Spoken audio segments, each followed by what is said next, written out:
Сәлеметсіздер ме, құрметті көрермендер. Оқыған кітап, айтылған ой подкастына қош келдіңіздер. Осы подкасттың жүргізушісі мен Шолақова Гүлназ. Ал подкастымызға келген қонағы Балгөзия Дильназ. Дильназ, қош келдің. Сенің бүгінгі алып келген кітабың қандай, таныстыра кетсең? Сәлеметсіздер ме? Мен бүгін сіздерге Бейімбет Майлиннің «Шұғаның белгісі» атты кітабын таныстырғым келіп отыр.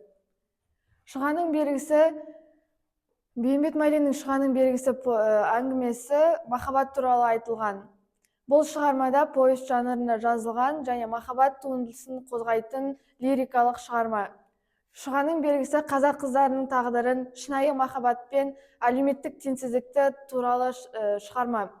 Автор Бейімбет Майлин бұл туындыда сол заманның қыздарын және бай мен кедейдің арасындағы айырмашылықтарды және махаббат жолындағы қиындықтарды көрсетеді. Шұғаның белгісі Бейімбеттің көлемді де көркем тұңғыш туындыларының бірі.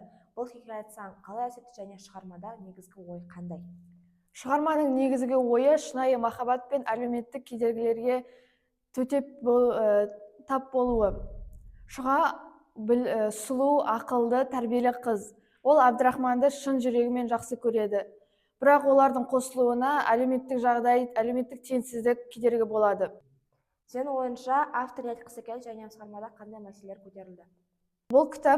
Менің ойымша бұл кітап автордың бізге адамның барлығы бақытты болуы керек, оған ешқандай кедергі жасамау керектігі туралы айтылды деп ойлаймын.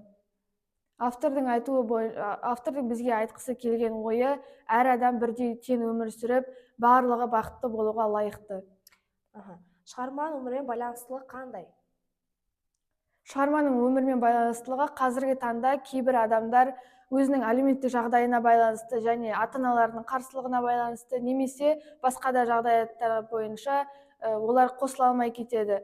Бірақ та осы махаббат әділ болуы тиіс және біреудің тағдырында бейжай қарамау дұрыс деп санаймын. Жақсы, рахмет көп сұрақтарға жауап бергеніне.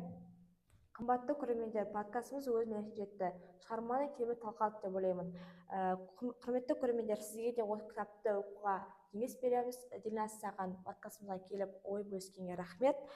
Көп жасаған білмейді, көп оқыған біледі дегенде сіздерді кітап оқуға шақырамыз. Келесі кездескенше қош, сау болыңыздар.